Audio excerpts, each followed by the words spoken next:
NCERT books biology Hindi medium chapter 1 अध्याय 1 जीवों में जनन। प्रत्येक जीव केवल कुछ निश्चित समय तक ही जीवित रह सकता है। जीव के जन्म से उसकी प्राकृतिक मृत्यु तक यह काल उस जीव की जीवन अवधि को निरूपित करता है। चित्र 1.1 में कुछ जीवों की जीवन अवधि दिखाई गई है। बहुत से अन्य जीवों के चित्र प्रस्तुत किए गए हैं। इन चित्रों को देखकर इनके बारे में पता लगाकर दिए गए रिक्त स्थानों में आपको उनकी जीवन अवधि के बारे में लिखना है। चित्र 1.1 में निरूपित जीव की जीवन अवधि का परीक्षण कीजिए। क्या यह दोनों बातें रोचक एवं कौतूहलपूर्ण नहीं है कि एक अवधि कम से कम एक दिन या फिर एक से अधिक कुछ हजार वर्ष हो सकती है। इन दोनों चरम सीमाओं के मध्य में अधिकांश जीवित जीवों की जीवन अवधि बनी रहती। आप शायद इस बात पर ध्यान देंगे कि किसी जीव की जीवन अवधि का आवश्यक रूप से आकार साइज से संबंध नहीं है। कौवा और तोता के आकार में कोई अंतर नहीं होता, फिर भी इन दोनों के जीवन अवधि में बहुत अंतर होता है। ठीक इसी प्रकार से आम के वृक्ष की जीवन अवधि पीपल के वृक्ष की तुलना में बहुत कम होती है। जीवन अवधि भले ही कितनी ही हो, परंतु प्रत्येक जीव की मृत्यु सुनिश्चित है। दूसरे शब्दों में कह सकते हैं कि एक कोषीय जीवों को छोड़कर कोई भी जीव अमर नहीं है। हम क्यों कहते हैं कि एक कोषीय जीव की प्राकृतिक मृत्यु नहीं होती है? इस वास्तविकता को जानते हुए क्या आप आश्चर्य नहीं होता कि हजारों वर्षों से पृथ्वी पर पादपों तथा पशु पक्षियों की विभिन्न स्पीसीज की विशाल संख्या विद्यमान है। जीवित जीवों में कुछ प्रक्रियाएं अवश्य ही ऐसी हैं जिनसे यह निरंतरता सुनिश्चित होती है। हाँ, यह हम जनन का उल्लेख कर रहे हैं। यहाँ हम जनन का उल्लेख कर रहे हैं जिसे हम निश्चित मानते हैं। हाथी, गुलाब, कुत्ता, तितली, कौवा, केला, गाय, तोता 140 वर्ष, मगरमच्छ 60, घोड़ा, फल, मक्खी, कछुआ 100 से 150 वर्ष तक। जीवों में जनन को यहाँ एक जीव विज्ञानी प्रक्रम के रूप में परिभाषित किया गया है, जिसमें एक जीव अपने समान एक छोटे से जीव संतति को जन्म देता है। संतति में वृद्धि होती है, उनमें परिपक्वता आती है तथा इसके बाद वह नई संतति को जन्म देती है। इस प्रकार जन्म, वृद्धि तथा मृत्यु चक्र चलता रहता है। जन्म प्रजाति में एक पीढ़ी के बाद दूसरी पीढ़ी में निरंतरता बनाए रखती है। आप बाद में अध्याय 5 में आनुवांशिकता और विविधता के सिद्धांत में अध्ययन करेंगे कि किस प्रकार आनुवांशिक विविधता जनन के दौरान सृजित या वंशागत होती है। जीव विज्ञानी संसार में व्यापक विविधता पाई जाती है तथा प्रत्येक जीव अपने को बहुगुणित करने तथा संतति उत्पन्न करने के लिए अपनी ही विधि विकसित करता है। जीव किस प्रकार से जनन करता है, उसके वास, उसकी आंतरिक शरीर क्रिया, विज्ञान तथा अन्य कई कारक सामूहिक रूप से उत्तरदायी हैं। जनन प्रक्रिया दो प्रकार की होती है, जो एक अथवा दो जीवों के बीच भागीदारी पर आधारित रहती है। जब संतति की उत्पत्ति एकल जनक द्वारा युग्मक गैमीट निर्माण की भागीदारी के साथ अथवा इसकी अनुपस्थिति में हो तो वह जनन अलैंगिक कहलाता है। जब दो जनक विपरीत लिंग वाले जनन प्रक्रिया में भाग लेते हैं तथा नर और मादा युग्मक गैमीट में युग्मन होता है तो यह लैंगिक जनन कहलाता है। अलैंगिक जनन इस विधि में एकल जीव जनन संतति उत्पन्न करने की क्षमता रखता है। इसके परिणाम स्वरूप जो संतति उत्पन्न होती है वह केवल एक दूसरे के समरूप ही नहीं बल्कि अपने जनक के एकदम समान होती है। क्या यह संतति आनुवांशिक रूप से भी एक समान अथवा भिन्न होती है? आकारिकीय तथा आनुवांशिक रूप से एक समान जीवों के लिए क्लोन शब्द की रचना की गई है। आइए जीवों के विभिन्न वर्गों के मध्य पाए जाने वाले अलैंगिक जनन की विस्तृत रूप का अध्ययन करें। अलैंगिक जनन सामान्य रूप से एकल जीव, पादप तथा जीव अपेक्षाकृत साधारण जीव आदि में पाया जाता है। प्रजीवी तथा एक केंद्रीय जीव, कलिका, संतति कोशिका, केंद्रक, यह अमीबा जैसा है। एक कोशीय जीव में कोशिका विभाजन, ईस्ट में मुकुलन व अमीबा में द्विखंडन। प्रोस्टिटा एवं मोनेरा में जनक कोशिका दो में विभक्त होकर एक नए जीव को जन्म देती हैं। चित्र 1.2। अतः इन जीवों में कोशिका विभाजन एक प्रकार से जनन की क्रिया विधि है। बहुत से एकल कोशिका जीव द्विखंडन से उत्पन्न होते हैं, जिनमें एक कोशिका दो भागों में विभक्त हो जाती है और प्रत्येक भाग एक वयस्क जीव के रूप में तीव्रता से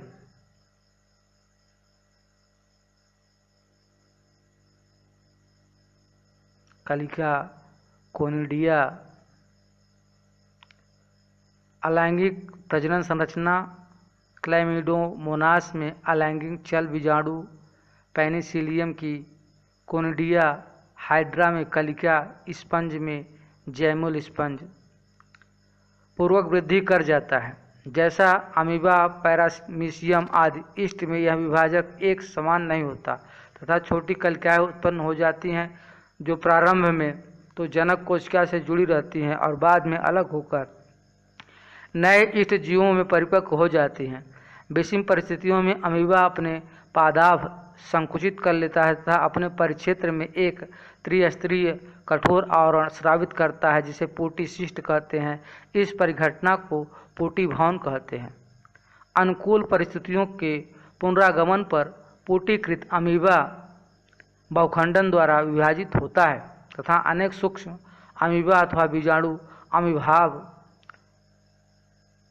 पेसोडोपोडिस्पोर उत्पन्न करता है। पोटी की भित्ति के फट जाने से ये बीजाणु परिक्षेत्र के माध्यम से विमोचित हो जाते हैं। इनसे अनेक अमीबा विकसित होते हैं। इस अभिक्रिया को बीजाणु जनन कहते हैं।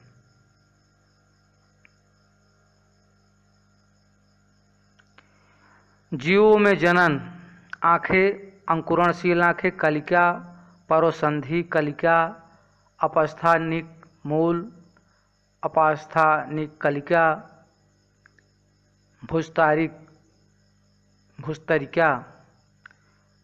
पुष्पीय पादकों में कायिक प्रवर्धन, आलू की आँख, अदरक का प्रकंद, आगैव का बुलबिल, ब्रायोफिलम की पर्ण कलिकाएँ, जल हाथ सिंध की भुस्तरिका।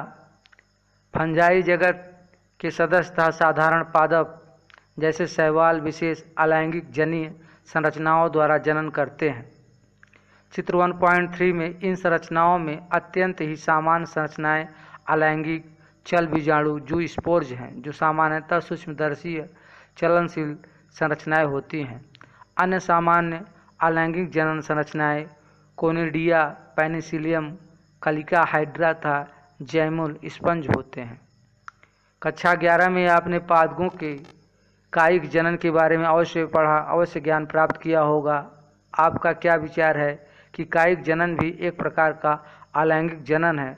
आप ऐसा क्यों सोचते हैं? क्या क्लोन शब्द कायिक जनन से उत्पन्न संतति के लिए उपयोज्य है, जबकि जंतुओं तथा अन्य साधारण जीवों में अलैंगिक शब्द का प्रयोग स्पष्ट रूप से तथा पादपों में इस शब्द का प्रयोग निरंतर किया जाता है? पादपों में कायिक प्रवर्धन की इकाई जैसे ऊपरी भुस्तरी, सर, प्रकंद, सरजोम, शकरकंद, बल्ब, भुस्तरी, ऑफसेंट सभी नई संतति को पैदा करने का सामर्थ्य रखते हैं। चित्र 1.4 ये संरचनाएं कायिक प्रवर्धक प्रोपेग्यूल कहलाती हैं। चूँकि इन संरचनाओं के निर्माण में दो जनक भाग नहीं लेते, अतः यह अलैंगिक जनन ही होगा। कुछ जीवों में यदि शरीर अनेक टुकड़ों में विभक्त हो जाता है तो प्रत्येक भाग टुकड़ा वृद्धि करके नए जीव में विकसित हो जाता है, जो संतति उत्पत्ति में सक्षम होते हैं। उदाहरणतः हाइड्रा, यह भी अलैंगिक जनन की एक विधि है जिसे पुनरुद्भवन कहते हैं। आपने निश्चित तौर पर जलाशयों की महाविपत्ति वाटर हायसिंथ अथवा बंगाल के आतंक के बारे में अवश्य सुना होगा। यह कुछ भी नहीं बल्कि जलीय पादप वाटर हायसिंथ है, जो ठहरे जल में सर्वाधिक वृद्धि करने वाला खरपतवार है। यह जल से ऑक्सीजन खींच लेता है, जिसके परिणाम स्वरूप मछलियां मर जाती हैं। आप इसके बारे में और अधिक अध्याय 13 और 14 में पढ़ेंगे। आपको जानकर रोचक लग सकता है कि इस पादप का भारतवर्ष में आगमन मात्र इसमें सुंदर आकार के पुष्प तथा पत्तियों के कारण हुआ। यद्यपि यह कायिक प्रवर्धन द्रुत गति से कर सकता है और अल्प समय में ही संपूर्ण जलाशय पर फैल जाता है और अपने आप से जलाशय को ढक लेता है और इससे छुटकारा पाना बहुत कठिन ही होता है। क्या आप इस तथ्य से परिचित हैं कि आलू, गन्ना, केला, अदरक, डहेलिया जैसे पादपों की खेती किस प्रकार की जाती है? क्या आपने आलू के कंद पर स्थित कलिका, जिसे आँख भी कहते हैं, कलिका से और केले तथा अदरक के प्रकंद से नन्हा सा पादप निकलता हुआ देखा है? जब आप ध्यानपूर्वक उपर्युक्त सूचीबद्ध पादपों में से विकसित होने वाले पादपों प्लांटलेट्स की उत्पत्ति स्थानों का निर्धारण करने का प्रयत्न करेंगे तब आप पाएंगे कि यह अधिकतर इन पादपों के रूपांतरित स्तंभों में उपस्थित पर्वसंधियों नोड से उत्पन्न होती हैं। जब यह पर्वसंधियाँ नमी युक्त मृदा अथवा जल के संपर्क में आती हैं तब इनके मूल रूट्स तथा नए पादप उत्पन्न होते हैं। ठीक इसी प्रकार पत्थर चट्टा ब्रायोफिल्म की पंक्तियों में कटे किनारों से अपस्थानिक एडवेंटियस कलिकाएँ उत्पन्न होती हैं। माली लोग तथा किसान पादपों के इस गुण सामर्थ्य का पूरा लाभ उठाते हुए ऐसे पादपों का बड़े पैमाने पर प्रवर्धन करते हैं। ध्यान देने योग्य एक रोचक बात यह है कि अपेक्षाकृत साधारण जीवों में अलैंगिक जनन ही जनन की सामान्य विधि है। जैसे कि शैवाल तथा फंजाई और ये प्रतिकूल परिस्थितियों के आरंभ से पूर्व जनन के लैंगिक विधि की ओर बढ़ने लगती है। यह पता करें कि किस प्रकार लैंगिक जनन प्रतिकूल परिस्थितियों में इन जीवों को जीवित रहने में सहायता करता है। लैंगिक जनन ऐसी परिस्थितियों में सफलतापूर्वक क्यों संपन्न होता? उच्च श्रेणी के पादपों में दोनों विधियां अलैंगिक कायिक तथा लैंगिक द्वारा जनन देखा गया है। दूसरी ओर अधिकांश जंतुओं में जनक की केवल लैंगिक विधि होती है। लैंगिक जनन के अंतर्गत एक से जीव अथवा अभिमुख विपरीत लिंग वाले भिन्न जीव द्वारा नर तथा मादा युग्मक गैमीटों का निर्माण शामिल है। यह युग्मक आपस में मिलकर युग्मनज जाइगोट का निर्माण करते हैं, जिससे आगे चलकर नए जीव का निर्माण होता है। यह अलैंगिक जनन की तुलना में एक विस्तृत, जटिल तथा धीमी प्रक्रिया है। नर तथा मादा युग्मकों के युग्मन से जो लैंगिक जनन संपन्न होता है उसके परिणाम स्वरूप जो संतति उत्पन्न होती है वह अपने जनकों के अथवा आपस में भी समरूप नहीं होती है। पादप जंतु अथवा फंजाई जैसे वैविध्यपूर्ण जीवों के अध्ययन से पता चलता है कि यद्यपि यह बाह्य आकारिक आंतरिक संरचनाओं और शरीर क्रिया विज्ञान में एक दूसरे से अलग है, परंतु जब यह लैंगिक प्रजनन के लिए एक दूसरे के निकट आते हैं तब वह एक जैसे पैटर्न को अपनाते हैं। यह एक आश्चर्य की बात है। आइए सबसे पहले उन सामान्य विशिष्टताओं पर विचार करें जो इन विविध जीवों में सामान्य हैं। सभी जीव अपने जीवन में वृद्धि की एक निश्चित अवस्था एवं परिपक्वता तक पहुँचते हैं, इसके पश्चात ही लैंगिक जनन कर सकते हैं। वृद्धि का यह काल किशोर अवस्था की प्रावस्था कहलाता है। पादपों में यह कायिक प्रावस्था कहलाती है। यह प्रावस्था विभिन्न जीवों में अलग अवधि की होती है। किशोरावस्था कायिक प्रावस्था की समाप्ति ही जनन प्रावस्था का आरंभ है। इस प्रावस्था को उच्च पादपों में आसानी से तब देखा जा सकता है जब उनके पुष्प आने लगते हैं। गेंदा, धान, गेहूं, नारियल, आम आदि पेड़ों पर पुष्प लगने में कितना समय लगता है? कुछ पादपों में पुष्पीकरण एक से अधिक बार होता है, तब इस अंतर पुष्पन की अवधि को क्या कहेंगे? किशोरावस्था अथवा वयस्कता। अपने क्षेत्र में लगे कुछ वृक्षों का निरीक्षण करें। क्या प्रतिवर्ष इन वृक्षों पर उसी माह में पुष्प लगते हैं जिस माह में पिछले वर्ष लगे थे? आप ऐसा क्यों सोचते हैं कि आम, सेब, कटहल आदि जैसे फल मौसमी होते हैं? क्या कुछ पादप ऐसे भी हैं जिनमें वर्ष भर पुष्पीकरण होता रहता है तथा कुछ में मौसम के आधार पर पुष्प निकलते? पादप वार्षिक तथा द्विवार्षिक किस्म के होते हैं और यह सभी स्पष्टता कायिक जनन तथा जीर्यमान प्रावस्थाओं को प्रदर्शित करते, परंतु बहुवर्षीय जातियों में इन प्रावस्थाओं को स्पष्ट रूप से परिभाषित करना कठिन होता है। कुछ पादप असामान्य रूप से पुष्पीकरण की क्रियाविधि को प्रदर्शित करते हैं। इनमें से कुछ जैसे बांस की जाति के पादप अपने पूरे जीवन काल में सामान्यतः 50-100 वर्ष के बाद केवल एक बार पुष्प पैदा करते हैं। परिणाम स्वरूप एक बड़ी संख्या में फल उत्पन्न होते हैं और मर जाते हैं। एक अन्य पादप स्ट्रोबिलैंथस कोनियाना नीला कुरेंजी 12 वर्ष में एक बार पुष्प उत्पन्न करता है। आप में से अधिकांशतः यह जानते होंगे कि इस पादप ने सितंबर-अक्टूबर 2006 के दौरान इतने पुष्प पैदा किए जिसके परिणाम स्वरूप केरल, कर्नाटक तथा तमिलनाडु के पहाड़ी क्षेत्रों में सड़क किनारे पर पुष्प का कालीन सा बिछा दिखाई पड़ा, जिस दृश्य से सैलानियों की एक बहुत बड़ी संख्या इनकी ओर आकर्षित होती है। अधिकतर प्राणियों की किशोरावस्था की समाप्ति उनके प्रजनन व्यवहार के पूर्व उनकी शारीरिक एवं आकारिक के बदलाव से प्रकट होती है। विभिन्न जीवों में जनन प्रावस्था में विविध अवधि की होती है। क्या आप मानव में पाए जाने वाले परिवर्तनों की सूची तैयार कर सकते हैं जिनसे जनन परिपक्वता का पता लग सके? प्राणियों में उदाहरणार्थ पक्षी क्या वर्ष भर अंडे देते रहते अथवा क्या यह किसी मौसम से संबंध घटनाक्रम में है? मेढक और छिपकली में ये प्रक्रिया कैसे होती? आप देखेंगे कि प्रकृति में रहने वाले पक्षी केवल विशेष मौसम के आने पर ही अंडे देते हैं। यद्यपि संरक्षण में रखे जाने वाले पक्षियों जैसे कि कुक्कुट फार्म में वर्ष भर अंडे देने की क्षमता उत्पन्न की जा सकती है। ऐसे मामलों में अंडे देने का कार्य जनन क्रिया से संबंधित न होकर इसकी बड़े पैमाने पर व्यापार के लिए उत्पत्ति है, जो मात्र मानव कल्याण ही कहा जा सकता है। जनन प्रावस्था के दौरान अपरास्तनी मादा के अंडाशय की सक्रियता में चक्रिक तथा सहायक वाहिका और हार्मोन्स में परिवर्तन आने लगते हैं।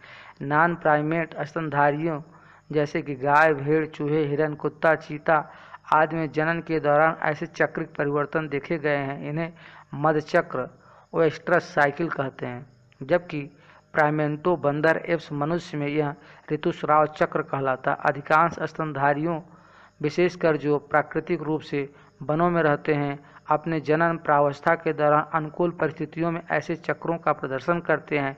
इन्हीं कारण इन्हें ऋतुनिष्ठ अथवा मौसमी प्रजनक कहते हैं। अधिकांशतः स्तनधारी अपने पूर्ण जनन काल में जनन के लिए सक्रिय होते हैं, इसी कारण इन्हें सतत प्रजनक कहते हैं। इस तथ्य से सभी परिचित हैं कि हम सभी आयु में बढ़ते हैं यदि हम लंबी आयु तक जीवित रहें, परंतु वृद्ध होने का क्या अर्थ है? प्रजनन आयु की समाप्ति को जीर्णता या वृद्धावस्था के मापदंड के रूप में माना जा सकता है। शरीर में जीवन की अवधि के अंतिम चरण में सहवर्ती परिवर्तन जैसे उपापचयों का मंद गति से होने लगता है। वृद्धावस्था अंततः मृत्यु तक ले जाती है।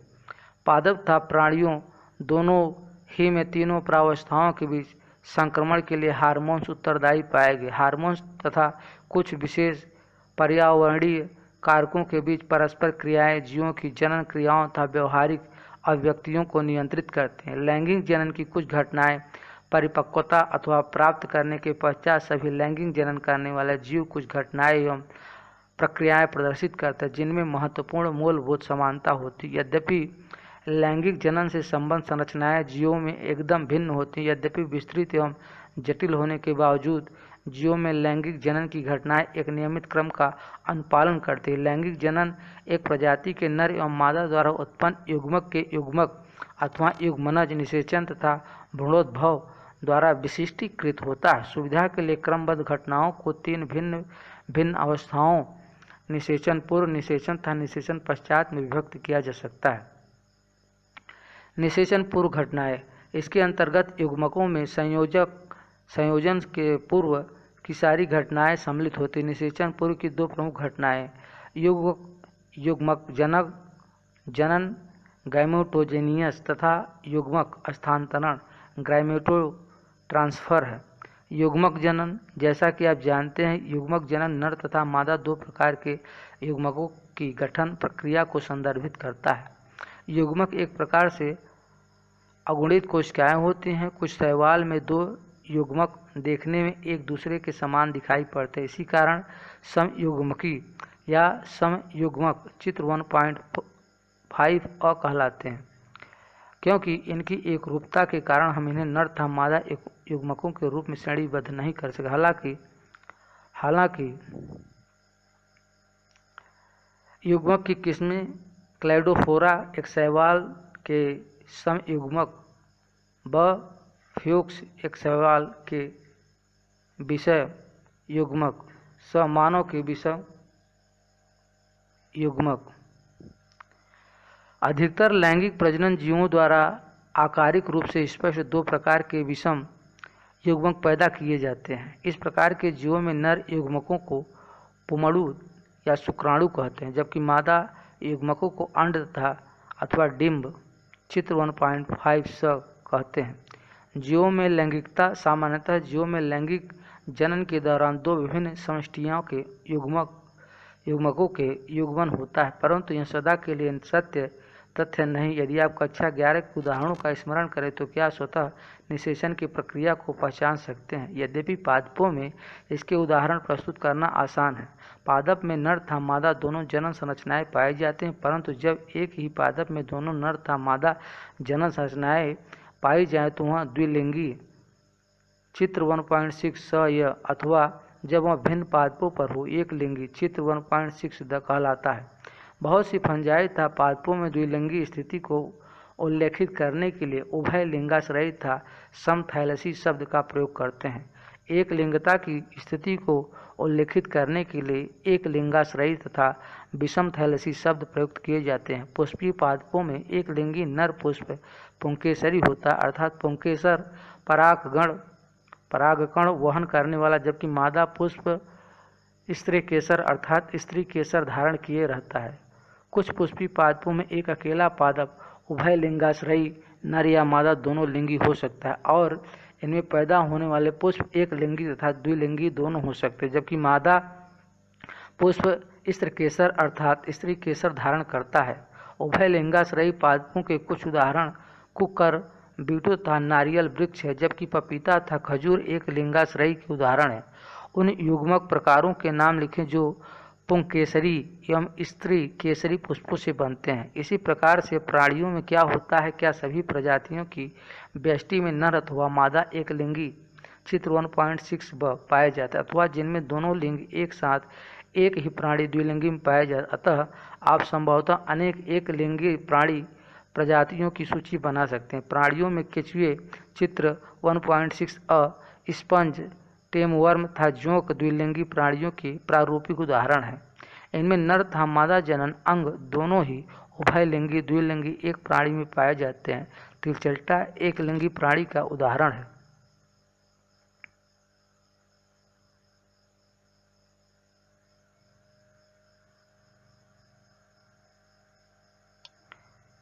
क्लाइटेलम वृषण कोश युक्त वृषण अंडाशय, नर वृषण, मादा अंडाशय, अंडधानी मादा लैंगिक अंग, पौंधानी नर लैंगिक अंग, पौंधानी धर, स्त्रीधानी धर, नारी थैलस, नर थैलस, पुंकेसर अंडक इत्यादि चित्रों को देखें और उसको समझें। जीवों में लैंगिकता की विविधता अद्विलिंगी प्राणी केचुआ हुआ एक लिंगी प्राणी काकरोच, स उभय लिंगाश्रयी कारा पादप, द एक लिंगाश्रयी पादप, मार्क कैंसिया यह द्विलिंगी पुष्प शकरकंद।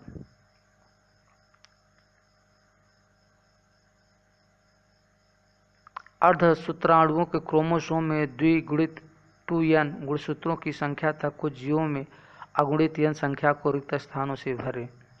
इसको जो है आप कर सकते हैं। युग्मक संरचनाओं के दौरान कोशिका विभाजन सभी विषम युग्मकी प्रजातियों में युग्मक प्राय दो प्रकार के होते हैं जो नर तथा मादा कहलाते हैं। युग्मक अगुणित होते हैं चाहे उनके जनक जिससे वह उत्पन्न हुए वह अगुणित हो अथवा द्विगुणित हो क्यों न हो। एक गुणित जनक सूत्री विभाजन समसूत्रण के द्वारा युग्मक उत्पन्न करते हैं। क्या इसका अर्थ यह है कि जो जीव अगुणित होते हैं उनमें अर्धसूत्री विभाजन कभी भी संपन्न नहीं होता। उस शैवाल के जीवन चक्र के चार्ट को ध्यान से देखें जिसे आपने कक्षा 11 अध्याय 3 में देखा ताकि आपको उपयुक्त उत्तर मिल सके।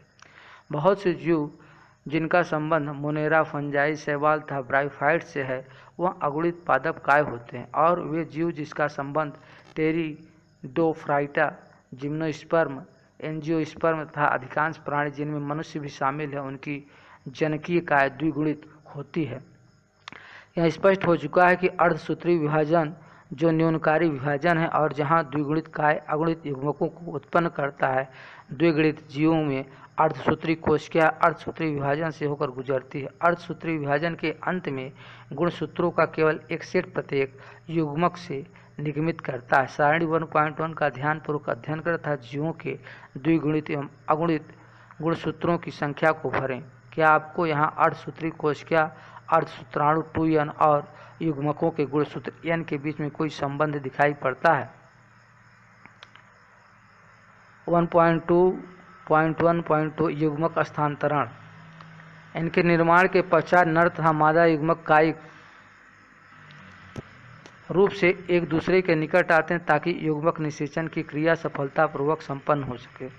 क्या आपको कभी यह आश्चर्य नहीं होता कि ये युग्मक आपस में कैसे मिलते हैं? अधिकतर जीवों में नर युग्मक चलनशील तथा मादा अचल तथा स्थानबद्ध होते हैं। कुछ फंजाई और शैवाल में असाधारण रूप से दोनों किस्मों के युग्मक चलनशील। चित्र 1.7 होते हैं। इन्हें एक माध्यम की आवश्यकता होती है जिसमें होकर नर युग्मक गति करता। अधिकांश साधारण पादप हों जैसे कि शैवाल, ब्रायोफाइट तथा टेरिडोफाइटा में जल ही माध्यम होता है जिसमें होकर युग्मक का स्थानांतरण संपन्न होता है। नर युग्मकों की एक बहुत बड़ी संख्या, यद्यपि मादा जो युग्मक तक पहुंचने में असमर्थ होती है तथा परिवहन के दौरान नर युग्मक की हानि को पूरा करने के लिए नर युग्मक मादा युग्मकों की तुलना में कई हजार गुना अधिक संख्या में पैदा होते हैं। बीजी पादप में परागगण नर युग्मक के वाहक के रूप में कार्य करता तथा अंडक में अंड होता है। परागगण परागकोश में उत्पन्न होता है। निषेचन संपन्न हो उससे पहले ही यह परागगण वर्तिकाग्र चित्र 1.7 ब में स्थानांतरित हो जानी चाहिए। द्विलिंगियों के स्वतः निषेचनी पादप जैसे मटर में परागगणों का वर्तिकाग्र पर स्थानांतरण अपेक्षाकृत सरल होता है क्योंकि इनमें परागकोश तथा वर्तिकाग्र एक दूसरे के निकट स्थित रहते हैं। परागगण जैसे ही झड़ने लगते हैं उसके तुरंत बाद एक वर्तिकाग्र के संपर्क में आते हैं। पर परागणित पादपों में जिसमें एक लिंगाश्रयी पादप शामिल है, इस विशिष्ट घटना को परागण पोलिनेशन कहते हैं। इसमें वर्तिकाग्र पर परागकणों का स्थानांतरण सुगमता से पूर्वक संपन्न होता है। परागकण वर्तिकाग्र पर अंकुरित होते हैं तथा परागनली नर युग्मकों को अपने साथ लेते हुए अंडक के भीतर प्रवेश कर जाती है। अंड के पास नर युग्मकों को अपने से बाहर निकाल देती है। एक लिंगाश्रयी प्राणियों में चूंकि नर तथा मादा युग्मक विभिन्न व्यष्टियों जीवों में बनते हैं, ऐसे जीवों को युग्मकों के स्थानांतरण के लिए एक विशेष प्रकार की क्रियाविधि विकसित करनी पड़ती है। लैंगिक जनन में इस सर्वाधिक विशिष्ट घटना के निषेचन है सफलतापूर्वक स्थानांतरण तथा युग्मकों का साथ साथ आना अनिवार्य है। निषेचन लैंगिक जनन की सर्वाधिक महत्वपूर्ण एवं रोमांचक घटना संभवतः युग्मक या युग्मन है। यह प्रक्रिया युग्मक संलयन साइनगैमी कहलाती है जिसके परिणाम स्वरूप द्विगणित युग्मन जाइगोट का निर्माण होता है। इस प्रक्रिया के लिए भी निषेचन फर्टिलाइजेशन का बहुधा प्रयोग किया जाता है। यद्यपि युग्मक संलयन तथा निषेचन शब्दों का प्रयोग बहुधा होता रहता है, हालांकि ये एक दूसरे के पूरक हैं, परंतु तब क्या होगा यदि युग्मक संलयन संपन्न ही न हो पाए। हालांकि कुछ जीवों में जैसे कि रोटिफर्स में मधुमक्खियों और यहाँ तक कि कुछ छिपकलियाँ तथा पक्षी टर्की आदि में बिना निषेचन अर्थात नर युग्मक के युग्मन के बिना ही मादा युग्मक नए जीव का निर्माण हेतु विकसित होने लगता है। इस प्रकार की घटना अनिषेक जनक पार्थेनोजेनेसिस कहलाती है। युग्मक संलयन कहाँ संपन्न होता है? अधिकतर जलीय जीवों में अधिकतर शैवाल तथा मछलियों और यहाँ तक कि जल स्थलचर प्राणियों में युग्मक संलयन बाहरी माध्यम जल में अर्थात जीवों के शरीर के बाहर संपन्न होता है। इस प्रकार के युग्मक संलयन को बाह्य निषेचन एक्सटर्नल फर्टिलाइजेशन कहा जाता है। बाह्य निषेचन करने वाले जीव दो लिंगों में व्यापक समकालिता प्रदर्शित करता है। बाहरी माध्यम जल युग्मक संलयन के अवसर को बढ़ाने के लिए काफ़ी संख्या में युग्मक निर्मुक्त करते हैं। ऐसा बाउनी फिश एवं मेढकों में होता है जहां भारी संख्या में संतानें पैदा होती हैं, परंतु इसमें सबसे बड़ी कमी यह है कि इनकी संतानें शिकारियों का शिकार होने जैसी नाजुक स्थितियों से गुजरती हैं और वयस्क होने तक उनकी उत्तरजीविता काफ़ी जोखिमपूर्ण होती है। बहुत सारे स्थलीय जीवों में जैसे कि फंजाई उच्च श्रेणी के प्राणी जैसे सरीसृप, पक्षी तथा स्तनधारी एवं अधिकतर पादप ब्रायोफाइट्स, टेरिडोफाइट्स, जिम्नोस्पर्म तथा एंजियोस्पर्म में युग्मक संलयन जीव शरीर के भीतर संपन्न होते हैं। अतः यह प्रक्रिया आंतरिक निषेचन इंटरनल फर्टिलाइजेशन कहलाती है। इन सभी जीवों में अंडे की रचना मादा के शरीर के भीतर होती है, जहां वह नर युग्मक से संगलित कर जाते। आंतरिक निषेचन प्रदर्शित करने वाले जीवों में नर युग्मक चलनशील होते हैं और उन्हें अंडे के साथ युग्मन करने के लिए अंडे तक पहुंचना होता है। इस प्रक्रम हेतु जो शुक्राणु पैदा होते हैं उनकी संख्या विशाल होती है, परंतु जो अंडे उत्पन्न होते हैं उनकी संख्या अपेक्षाकृत कम होती है। बीजी पादपों में यद्यपि अचलनशील नर युग्मक परागनली द्वारा मादा युग्मक तक पहुँचाए जाते हैं। निषेचन पश्च घटनाएं लैंगिक जनन में होने वाली घटनाओं के पश्चात ही युग्मनज का निर्माण होता है। यही पश्च निषेचन घटनाएं कहलाते हैं। द्विगुणित युग्मनज का निर्माण लैंगिक जनन करने वाले सर्वव्यापी हैं। बाह्य निषेचन करने वाले सभी जीवों में युग्मज का निर्माण बाह्य माध्यम प्रायः जल में होता है, जबकि वह जीव में जिनमें आंतरिक निषेचन होती है उनके शरीर के भीतर युग्मनज की संरचनाएं होती हैं। युग्मनज के आगे का विकास जीवों के अपने जीवन चक्र तथा वहाँ के पर्यावरण पर निर्भर करता है। फंजाई एवं शैवाल से संबंध जीवों में युग्मनज एक मोटी भित्ति को विकसित करते हैं जो उनकी शुष्कन तथा क्षति से रक्षा करती है। यहाँ अंकुरण से पूर्व काफ़ी समय तक विश्रांति काल में रहते हैं। द्विगुणित जीवन चक्र वाले जीवों में 11वीं कक्षा की पुस्तक में देखें, युग्मनज अर्धसूत्र द्वारा विभाजित होकर अगुणित अंडाणु का निर्माण होता है जो अगुणित व्यष्टि के रूप में वृद्धि करता है। आप अपनी कक्षा 11वीं कक्षा पुस्तक का अध्ययन करें और पता लगाएं कि द्विगुणित एवं समद्विगुणिता गुणितिक हेल्पोडिप्लोनेटिक जीवन चक्र वाले जीवों में युग्मनज किस प्रकार से विकास करता है। युग्मनज एक पीढ़ी से दूसरी पीढ़ी के जीवों के बीच के महत्वपूर्ण कड़ी है जो प्रजातियों की निरंतरता को सुनिश्चित करती है। प्रत्येक लैंगिक प्रजनक जीव यहाँ तक कि मानव जीवन की शुरुआत एक एकल कोशिका युग्मनज के रूप में होती है। भ्रूणोद्भव युग्मनज से भ्रूण एम्ब्रियो के विकास की प्रक्रिया को संदर्भित करता है। भ्रूणोद्भव के दौरान युग्मनज कोशिका विभाजन, समसूत्रण तथा कोशिका विभेदीकरण से गुजरता है। भ्रूण विकास के दौरान जहाँ कोशिका विभाजन से कोशिकाओं की संख्या में वृद्धि होती है, कोशिका विभेदीकरण से कोशिकाओं के समूह एक निश्चित रूपांतरों से गुजरकर विशेषकृत ऊतकों एवं अंगों की रचना करते हैं, जिसके परिणाम स्वरूप जीवों का निर्माण होता है। आप पिछली कक्षा में कोशिका विभाजन तथा विभेदीकरण की प्रक्रिया के विषय में अध्ययन कर चुके हैं। प्राणियों के अंड प्रजक तथा सजीव प्रजक श्रेणियों में विभक्त किया गया है, जो इस तथ्य पर आधारित युग्मनज ने मादा जनक के शरीर के बाहर विकास किया अथवा भीतर अर्थात उसका जन्म निषेचित या अनिषेचित अंडों के द्वारा हुआ अथवा शिशु के रूप में प्रसव से जन्म हुआ। अंड प्रजक प्राणियों जैसे कि सरीसृप वर्ग तथा पक्षी आदि के द्वारा पर्यावरण के सुरक्षित स्थान पर निषेचित अंडे दिए जाते हैं, जो कठोर कैल्शियम युक्त कवच से ढके रहते हैं, जो एक निश्चित निषेचन अवधि के पश्चात स्फुटन द्वारा नए शिशु को जन्म देते हैं। जबकि दूसरी ओर सजीव प्रजक जीवों में अधिकतर स्तनधारी, जिनमें मानव शामिल है, मादा जीव के शरीर के भीतर युग्मनज विकसित होकर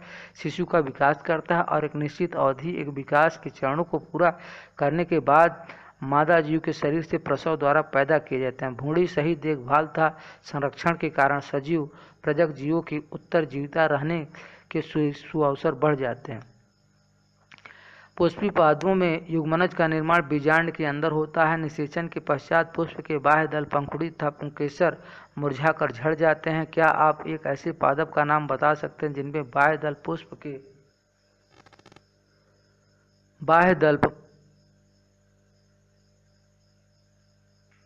बाह्य दल पंखुड़ी तथा पुंकेसर मुरझाकर झड़ जाते? क्या आप ऐसे पादप का नाम बता सकते हैं जिनमें बाह्य दल पुष्प में जुड़े रहते हैं? यद्यपि स्त्री केसर पादप से जुड़ा रहता है, युग्मनज भ्रूण में तथा बीजांड बीज में विकसित हो जाता है। अंडाशय फल के रूप में विकसित होती है, जो आगे चलकर फल की भित्ति का निर्माण करती है। इसे फल भित्ति पेरिकार्प कहते हैं। इसका कार्य फल को सुरक्षा प्रदान करता है। चित्र 1.8 विकिरण के पश्चात बीज अनुकूलन परिस्थितियों के आने पर अंकुरित होता था और नए पादप को जन्म देता है। कुछ फलों की किस्म में बीजों की यश तथा संरक्षित फील्डवृत्ति को दिखाया गया। सारांश: जनन एक प्रजाति को पीढ़ी दर पीढ़ी जीवित रहने योग्य बनाता है। जीवों के जनन को व्यापक रूप से 2 श्रेणियों में विभक्त किया जा सकता है: अलैंगिक तथा लैंगिक जनक। अलैंगिक जनक के अंतर युग्मक तथा युग्मन शामिल नहीं है। ऐसे जीव जिनके शरीर की संरचना अपेक्षाकृत साधारण होती है उनमें यह प्रक्रिया सामान्य रूप से पाई, जैसे कि कवक, शैवाल तथा कुछ अकशेरुकी प्राणी। अलैंगिक प्रजनन द्वारा निर्मित संतति एक समान होते हैं, इन्हें क्लोन भी कहा जा सकता है। अधिकांशतः शैवाल तथा कवकों में चल बीजाणु कोनिडिया आज सामान्यतः अलैंगिक संरचनाएं होती हैं। मुकुलन तथा जिम्मूल निर्माण प्राणियों की समान अलैंगिक विधि देखी गई है।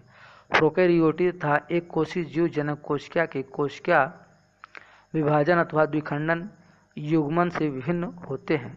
अनेक जलीय जीवों पुष्पीपादकों की स्थलीय प्रजातियों की संरचनाएं, जैसे कि ऊपरी भूस्तारी प्रकंदों, अंतः भूस्तारी कंदों एवं भूस्तरिका आदि में नई संतानों को पैदा करने की क्षमता होती है।